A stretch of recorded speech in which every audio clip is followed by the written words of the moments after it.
नमस्कार साथियों, good morning, खम्मा गणी, नमन प्रणाम। पीसी सांचोरी यूट्यूब चैनल पर आपका हार्दिक स्वागत है, अभिनंदन है। घना घना आभार दोस्तों कि आपने हमारा चैनल सब्सक्राइब किया, लाइक किया, शेयर किया और दोस्तों में बांटने का कार्य किया। यदि आपका टारगेट है EO, RO, RS prelims, RS mains, BSTC, PTET और शिक्षक भर्ती, उनके लिए रामबाण औषधि की हमारी क्लासें।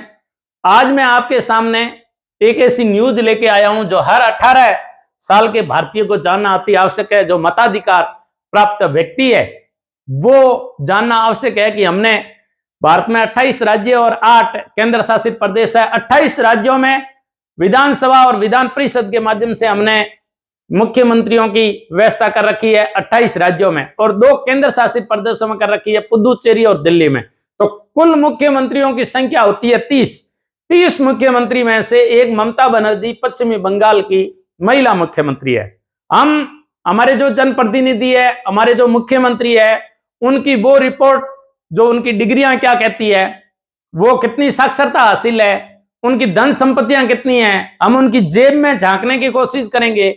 और भारत निर्वाचन आयोग को जो उन्होंने हल्फनामा दिया, शपथ पत्र दिया निर्वाचित होते समय, अपनी असेंबली, अपनी कॉन्स्टिट्यूएंसी में जो उन्होंने फॉर्म दाखिल किया, उस समय उन्होंने क्या हल्फनामा दिया, क्या उन्होंने वादा किया, कितनी कितनी डिग्रियों के बारे में बताया उन्होंने, कितनी कितनी संतानों के बारे में बताया, कितनी लेनदारियां और देनदारियां के बारे में बताया, क्योंकि वो हमारे जनप्रतिनिधि, हमें जानना अति आवश्यक है।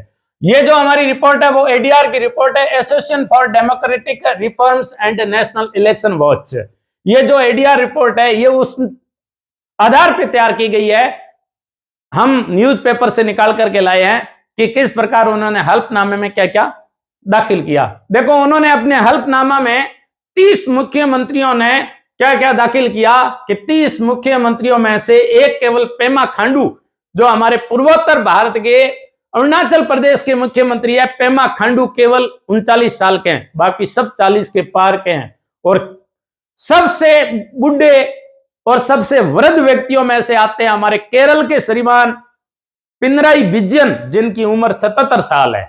सबसे युवा कौन है? पेमा खांडू, उनकी 39 जो है उनकी उम्र है। एडीआर रिपोर्ट के अनुसार, association for democratic reforms and national election watch के द्वारा जो रिपोर्ट तैयार की गई है उसमें 77 साल के है वो केरल के मुख्यमंत्री है श्रीमान पिनराई विजयन, और श्रीमान पेमा खांडू जो अरुणाचल प्रदेश के वो 39 के हैं। बाकी मुख्यमंत्रियों के देखिए 31 से 40 के बीच वाला एक है जो पेमा खांडू है, 41 से 50 वाले 7 है, और 51 से 60 वर्ष वाले 9 है, 61 से 70 वाले 9 है, यानी 51 और 70 साल के बीच वाले मुख्यमंत्री वो है लगभग 18 हो जाते हैं, और 71 से 80 यानी 7 दशक पार कर चुके हैं और 80 दशक के अंदर है वो 4 मुख्यमंत्री है। तो इस प्रकार ये मुख्यमंत्रियों की उमरिया के अलावा हमारे मुख्यमंत्री कितने सीधे हैं, उनमें कौन कौन से आपराधिक केस हैं, कौन कौन से राजनीतिक द्वेष से उनके ऊपर केस किए गए हैं, और हमारे जनप्रतिनिधि कितने लोक कल्याणकारी है, जनहितैषी है, कि जनता में भलाई की इनकी क्या छवि है। वो एडीआर की रिपोर्ट के अनुसार 30 में से 13 मुख्यमंत्रियों पर आपराधिक मामले दर्ज है। यह भारत निर्वाचन आयोग की रिपोर्ट कहती है, एडीआर की रिपोर्ट कहती है कि 30 में से 13 आपराधिक मामलों वाले हैं। के चंद्रशेखर, श्रीमान जो के चंद्रशेखर है वो तेलंगाना के, 101 उन पे आपराधिक केस दर्ज है, रपट थानों में लिखाई गई है, चाहे वो राजनीतिक द्वेष से हो, चाहे मर्डर के हो, चाहे हत्या के हो, और राजनीतिक आंदोलन को। टोटल कितने? 101। श्रीमान के चंद्रशेखर तेलंगाना, 101 आपराधिक केस है उनपे। श्रीमान एम के स्टालिन, माननीय एम के स्टालिन तमिलनाडु के 57 केस है उनपे। श्रीमान माननीय जगनमोहन रेड्डी आंध्र प्रदेश के, उनपे 73 केस हैं, 73 है। एकनाथ शिंदे, श्रीमान एकनाथ शिंदे महाराष्ट्र के 19 केस आपराधिक केस दर्ज है। श्रीमान अरविंद केजरीवाल दिल्ली के, जिन पे 16 केस दर्ज है। अभी जो वर्तमान में सीबीआई छापा वाली बात चल रही है, और जो वहां जो मदिरा का जो हेरफेर जो केस लगा है वो अलग है, वो इंक्लूड करेंगे तो और संख्या चली जाएगी। तो श्रीमान अरविंद केजरीवाल दिल्ली वालों पे 16 आपराधिक केस दर्ज है। श्रीमान सुखविंदर सिंह पे हिमाचल प्रदेश वालों पे 5 आपराधिक केस है। श्रीमान भूपेश बघेल पे छत्तीसगढ़ पे 3 आपराधिक केस है। श्रीमान हेमंत सोरेन झारखंड वालों पे 3 आपराधिक केस हैं। श्रीमान जोरमथंगा मिजोरम वालों पे 5 केस है। और श्रीमान पिनरई विजयन जो केरल के मुख्यमंत्री है उन पे 4 केस है। श्रीमान प्रेम सिंह तमांग जो सिक्किम के उन पे 2 केस है। श्रीमान नीतीश कुमार बिहार के उन पे 3 केस है। और श्रीमान भगवंत मान पंजाब के उन पे 2 केस है। तो इस मामलों में आपराधिक 13 मुख्यमंत्रियों में भगवंत मान पे 2 ही केस है और सर्वाधिक केस वाले हैं माननीय के चंद्रशेखर, तेलंगाना 101 केस है। अब वो केस किस दृष्टि से हो सकते हैं? राजनीतिक दृष्टि से हो सकते हैं, राजनीतिक द्वेष की भावना से हो सकते हैं, कोई ऐसा उन्होंने मूवमेंट चलाया हो जिनके अंतर्गत राजनीतिक द्वेष की भावना से उन पे केस किया हो, कुछ मामले छोटी मोटी झड़प के हो सकते हैं। लेकिन हमारे सबसे सीधे और भलाई वाले श्रीमान के चंद्रशेखर तेलंगाना के उन पे केवल 101 ही केस है। 101 उन्होंने शतक पार कर रखा है। उनके बाद में नंबर आता है श्रीमान M.K. स्टालिन तमिलनाडु के 57 केस है। तीसरे नंबर पे हमारे श्रीमान जगनमोहन रेड्डी आंध्र प्रदेश के 73 केस हैं। ये आपराधिक मामले हैं। इसके अलावा हम थोड़े मुख्यमंत्री के जेब में झांक लेते हैं कि उनके पास में कितना धन है। जनता की भलाई के नाम पे जनहितैषी लोक कल्याणकारी कार्य करते हुए उनकी जेब में कितना धन आ गया है वो भी हम थोड़ा झांक लेते हैं।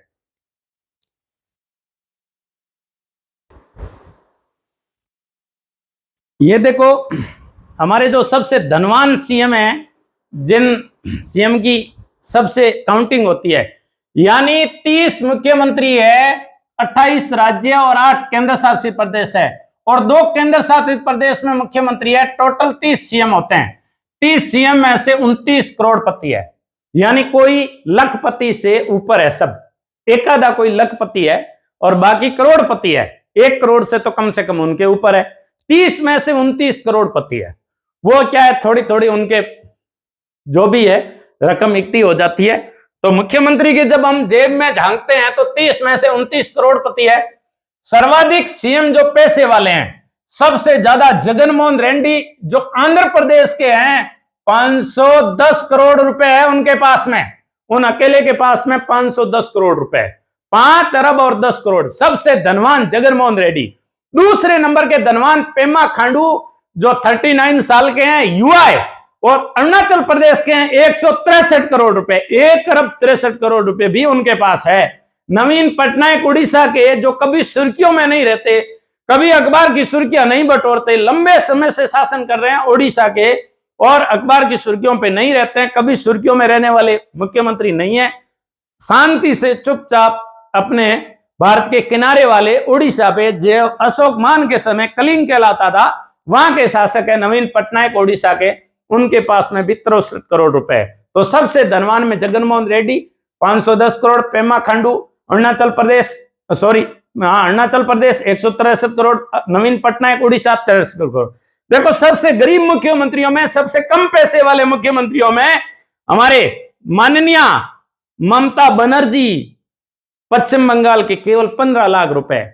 सादी चंपल पहनते हैं, सादी सी वो अपनी साड़ी पहनते हैं और बिल्कुल एकदम सादगी से रहती है और केवल उनके पास में 15 लाख रुपए है। हल्फनामे में निर्वाचन आयोग के पास में एडीआर जो रिपोर्ट दी है, association for democratic reforms and national election watch में जो रिपोर्ट है, उस रिपोर्ट पे मैं आपके सामने मुख्यमंत्रियों का ब्यौरा लेके आया हूं। कभी हमें उनकी डिग्रियों में झांकना है, कभी हमें उनकी जेब में झांकना है, कभी हमें उनकी जो है लेनदारियां और देनदारियां भी देखनी है, कभी उनकी उमरियां भी देखनी है कि ममता बनर्जी पश्चिम बंगाल के 15 लाख रुपए, पिनराई विजयन केरल के जो सबसे बुढ़े व्यक्ति है उनके पास में भी 1 करोड़ 18 लाख रुपए।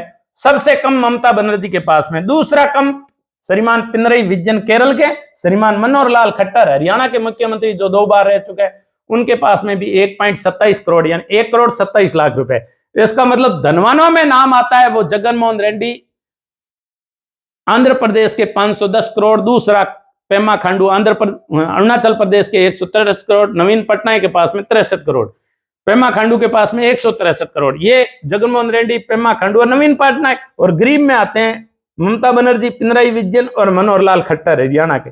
अब ये तो इनके सबके जनता के सामने जो हल्फनामा दिया है, सूचना के अधिकार के तहत भी कोई निकाल सकता है। तो ये जो हल्फनामे में उन्होंने जो सूचना भरी है जनप्रतिनिधियों ने, वो है सूचना इनकी जेब में जाके तो कितने पैसे हमें नजर आए वो। और इनमें भी जो कुछ मुख्यमंत्री है उनके पास में अलग अलग संपत्तियों का जो ब्यौरा है। जो उत्तर प्रदेश के मुख्यमंत्री है योगी आदित्यनाथ, उनके पास में भी 1.54 करोड़ है। 1.54 करोड़ जो है मुख्यमंत्री योगी आदित्यनाथ के पास में भी, योगी आदित्यनाथ के पास में भी संपत्ति है, वो 1.54 करोड़ है। 1.54 करोड़ है। हमारे जो एमपी के सीएम है, एमपी के सीएम है, उनके पास में श्रीमान शिवराज सिंह चौहान के पास में भी जो है वो भी कम नहीं है, 6.77 करोड़ है। यानी 6 करोड़ और 77 लाख हमारे जो मुख्यमंत्री है शिवराज सिंह चौहान, उनके पास में 7.66 करोड़ 7.66 करोड़ 7.66 करोड़ संपत्ति उनके पास में।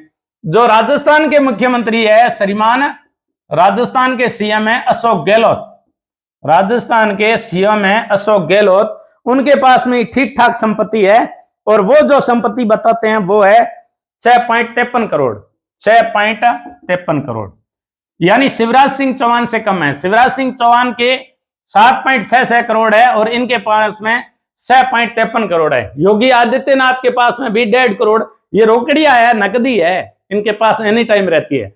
अब लेनदारियां कितनी है, देनदारियां कितनी है, बैंक के कितने बाकी है, कौन क्या मांग रहा है, किस कंपनी से उधार ले रखा है, कैसा ले रखा है, तो ये सारा लेनदारियां और देनदारियां अलग चीज है। लेकिन ये हल्फनामे में उन्होंने रोकड़िया पैसे के बारे में बताया वो है। कुछ आगे अपन और देखते हैं, उनके बारे में बताते हैं। अभी हम जब सीएम के साक्षरता की बात करें, उनके लिटरेसी की बात करें, उनके पढ़े लिखे होने की बात करें, तो नेता बनने के लिए, सीएम बनने के लिए कोई जरूरी नहीं है कि आप अधिक पढ़े हुए हो, आप अंगूठा साफ हो तो भी चलेगा। बस आपके जो आईएएस और आरएस की जो मंडली है, आपके जो नीति निर्माणक है, जो पॉलिसी बिल्डर है, जो उन्हें आप अपनी छंटनी अपने दिमाग से, अपने मस्तिष्क से सोच समझ के अच्छी करिए। क्यों? क्योंकि एकनाथ शिंदे, श्रीमान एकनाथ शिंदे जो हमारे महाराष्ट्र के मुख्यमंत्री है, वो केवल 10वीं पास है। कितने पास है? केवल 10वीं पास है। जोड़ तोड़ में बड़े होशियार है एकनाथ शिंदे, श्रीमान एकनाथ शिंदे केवल 10वीं पास है। और असम के मुख्यमंत्री हेमंत बिस्वा शर्मा जो डॉक्टरेट है, 30 मुख्यमंत्रियों में से 10वीं पास एक मुख्यमंत्री है, और वो है श्रीमान एकनाथ शिंदे जो महाराष्ट्र के मुख्यमंत्री है। और हेमंत बिस्वा शर्मा जो असम के मुख्यमंत्री है, वो एक पीएचडी धारी है। 30 मुख्यमंत्रियों में से केवल एक ही पीएचडी धारी है।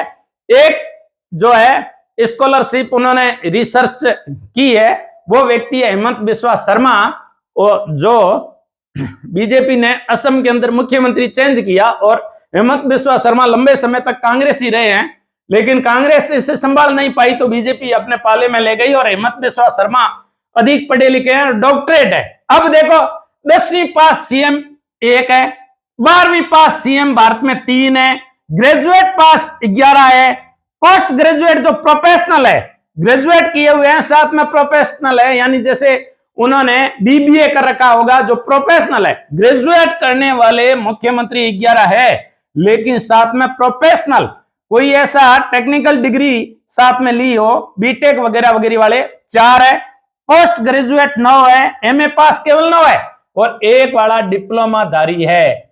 और इस प्रकार डॉक्टरेट एक है, जिनके बारे में हम हेमंत बिस्वा शर्मा ने बात की। टोटल 30 मुख्यमंत्रियों में से हमने बात की कि एकनाथ शिंदे 10वीं पास है और हेमंत बिस्वा सबसे अधिक पास है। तो सबसे कम पढ़ा लिखा कौन है? माननीय श्रीमान एकनाथ शिंदे जो महाराष्ट्र के मुख्यमंत्री है, केवल 10वीं पास है। और सबसे ज्यादा पूर्वोत्तर भारत के असम के हेमंत बिस्वा शर्मा पीएचडी धारी है, डॉक्टरेट है, वो है। तो इस प्रकार हमने इनकी ग्रेजुएट के और पोस्ट ग्रेजुएट के और 10वीं पास के और सीनियर पास का हमने इनकी साक्षरता का लपड़ा दिया।